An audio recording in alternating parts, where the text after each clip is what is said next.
1 Kings chapter 3, verses 3 through 12. Now Solomon loved the Lord by walking in the laws of his father David, with the exception that he also sacrificed and burned incense at the shrines. The king went to the great shrine at Gibeon in order to sacrifice there.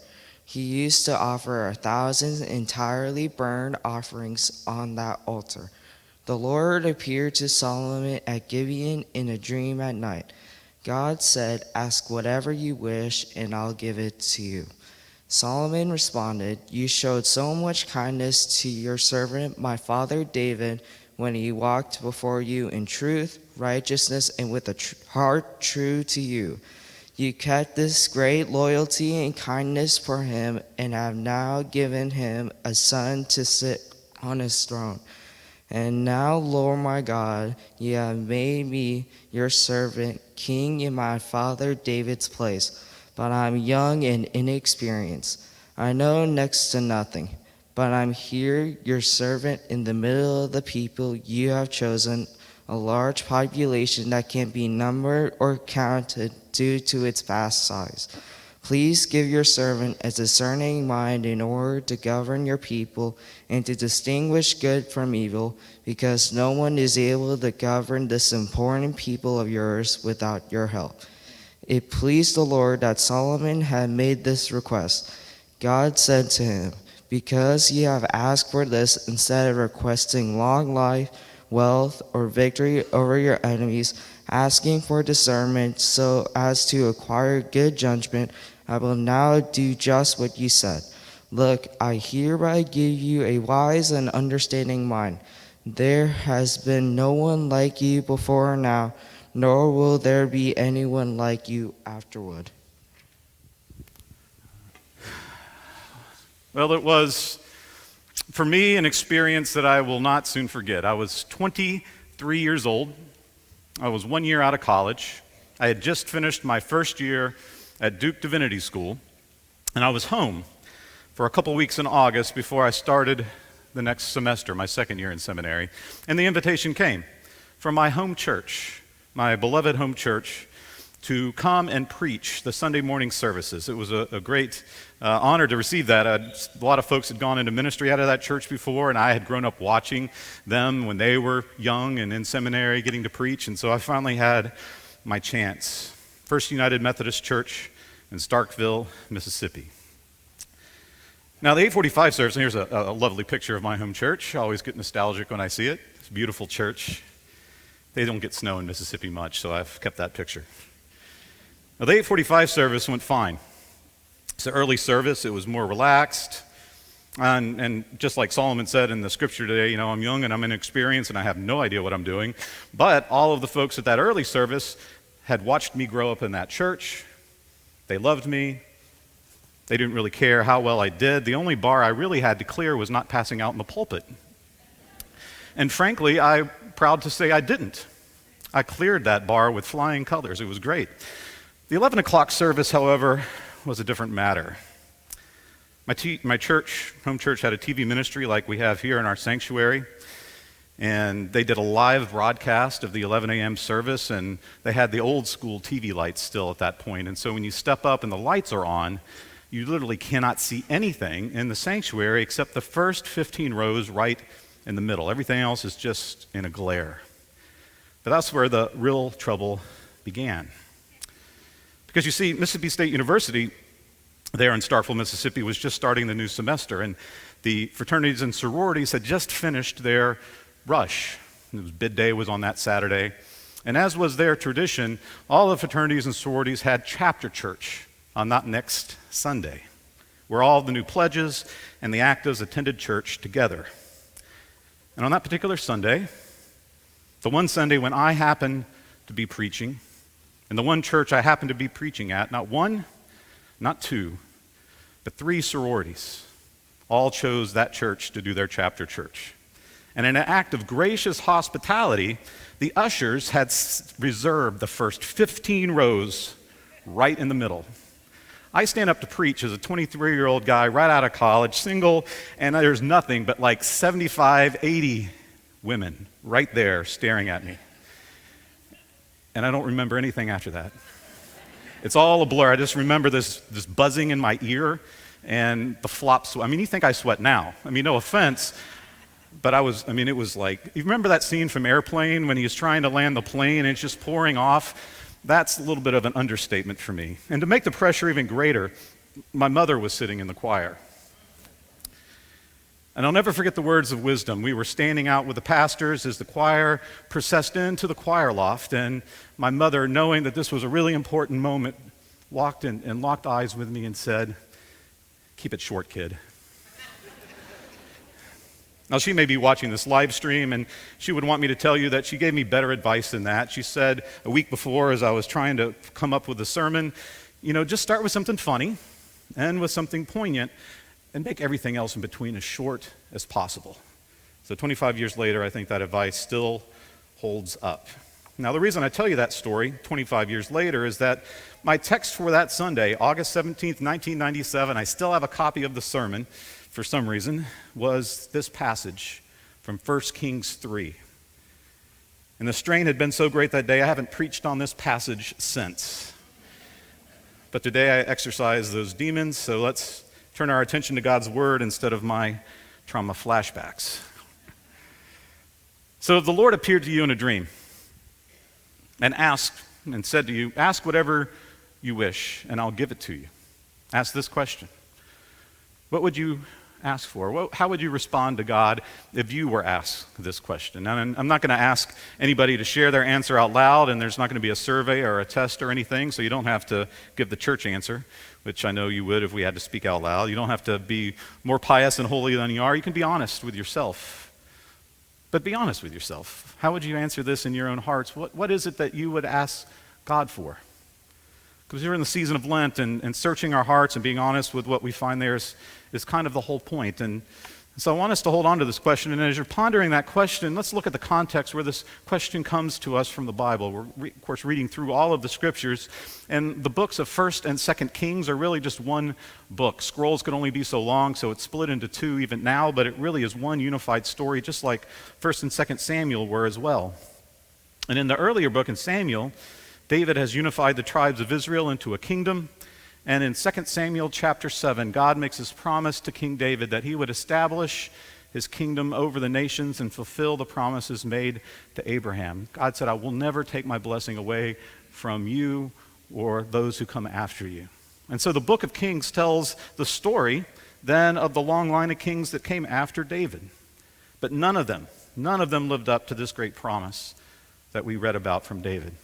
And in fact, as you're reading these passages of 1 Kings, you realize in 2 Kings that these kings basically were so bad, they just ran the nation of Israel right into the ground, and they ended up in exile. And it all begins with David's son, Solomon. Now, he's one of the more complicated characters that we find in the Bible. There's some great things that we learn about Solomon and some great examples that he set, but he also was very problematic. Unlike his father, David, who waited patiently and trusted in God as events unfolded that led him to the throne of Israel, Solomon, as David is near death and as he dies, is involved in a lot of political conspiracies and assassinations and intrigue to make sure that he's the new king and that he has consolidated power and influence. Not the best way to start. But then things take a turn for the better as we read and as we heard in 1 Kings chapter 3, that God appeared to Solomon in a dream at night and said, "Ask whatever you wish, and I'll give it to you." Now, I was reading some reflections on this text this week, and there was a pastor who actually had an insight I'd never thought about before. And he said, it's actually really relevant that God came to Solomon at night and in a dream. Because he said that's really where you can figure out what's really weighing you down, what's really on your heart. He said if Solomon is anything like us, to get at the heart of what we truly and deeply need from God, it's what we wrestle with at night. We can handle stuff during the day, but at night, there's nothing to distract us, and those things come flooding back to us. What is it that keeps us up at night? What worries and anxieties never seem to leave us? Pay attention to those things, because that's probably where Solomon would have been in that moment.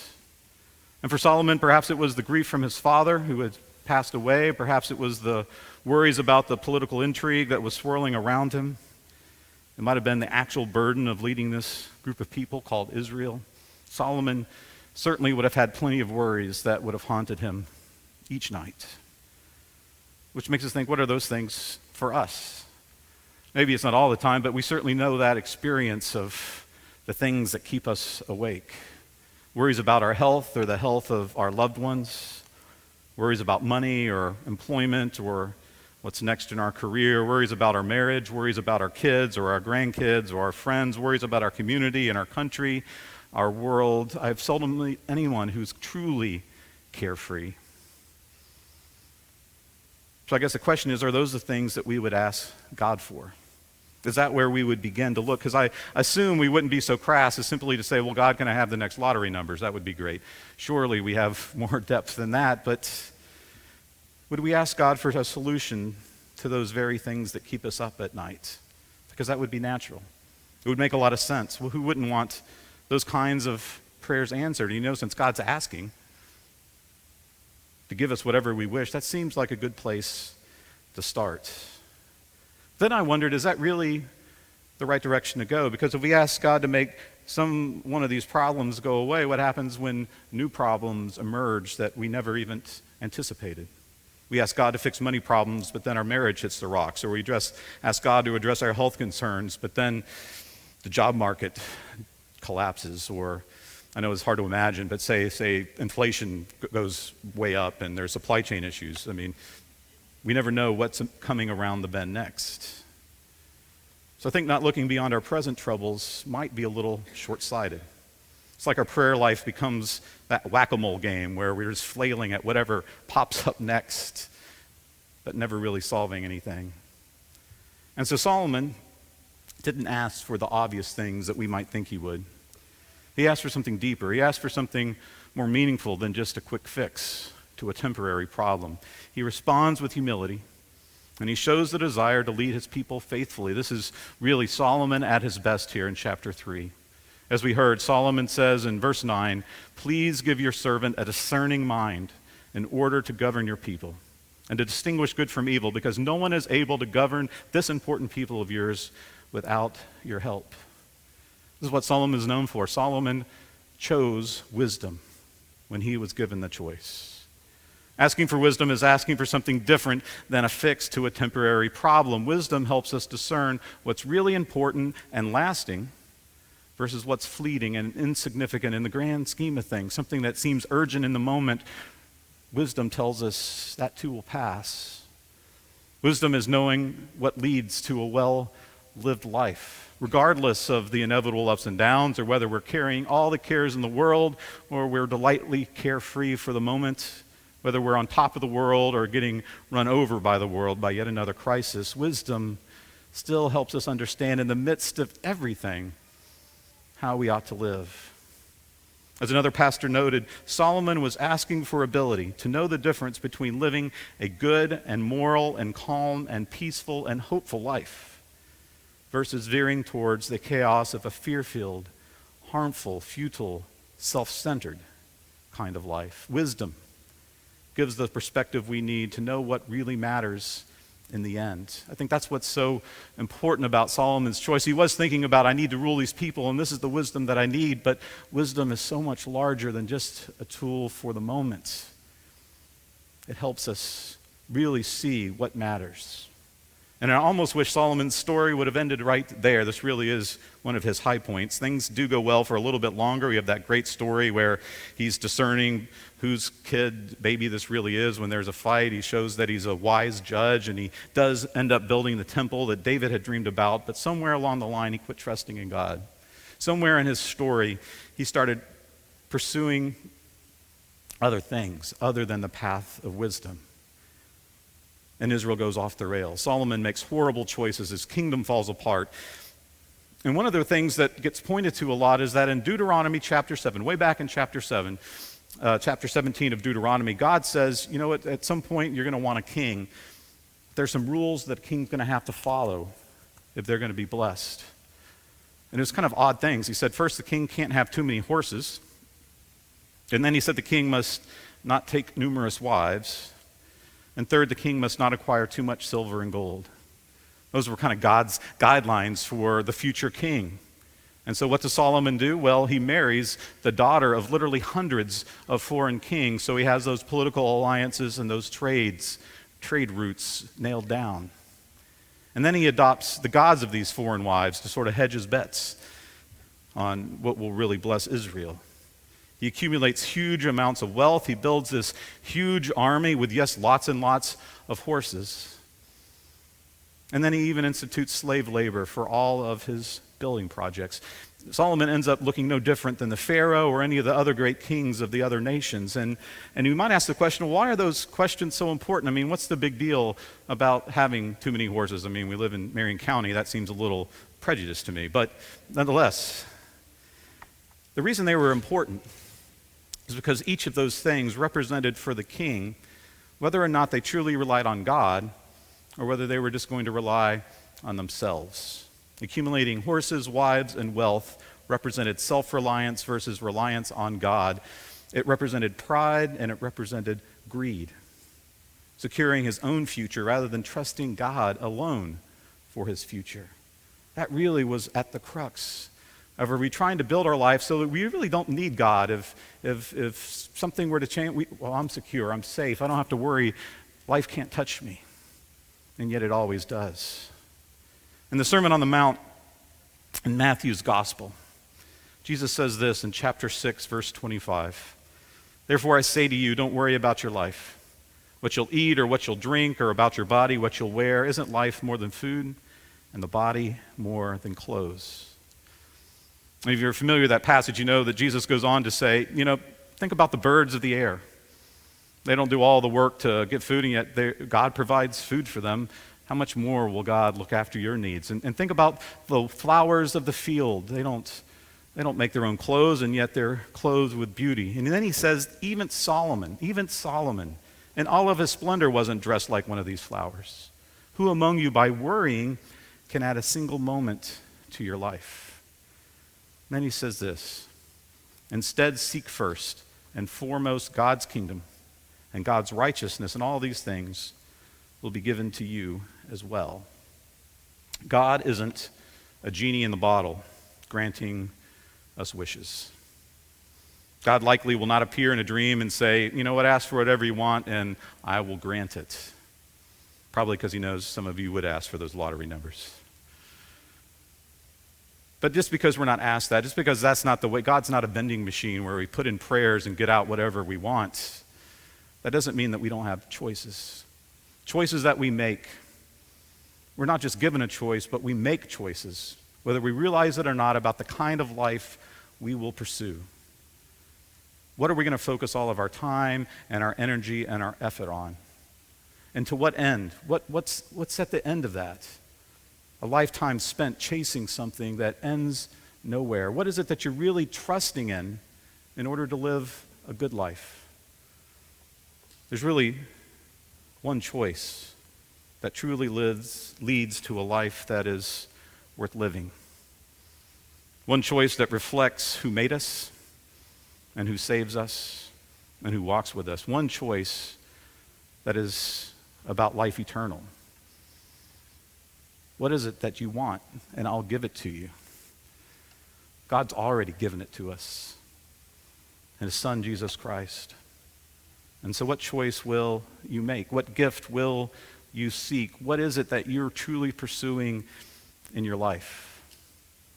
I hope that you have the eyes to see and the ears to hear, the heart to really believe what leads to a life that is worth it, all of it, that we give glory to, that we give honor to. What is it that you will ask of God?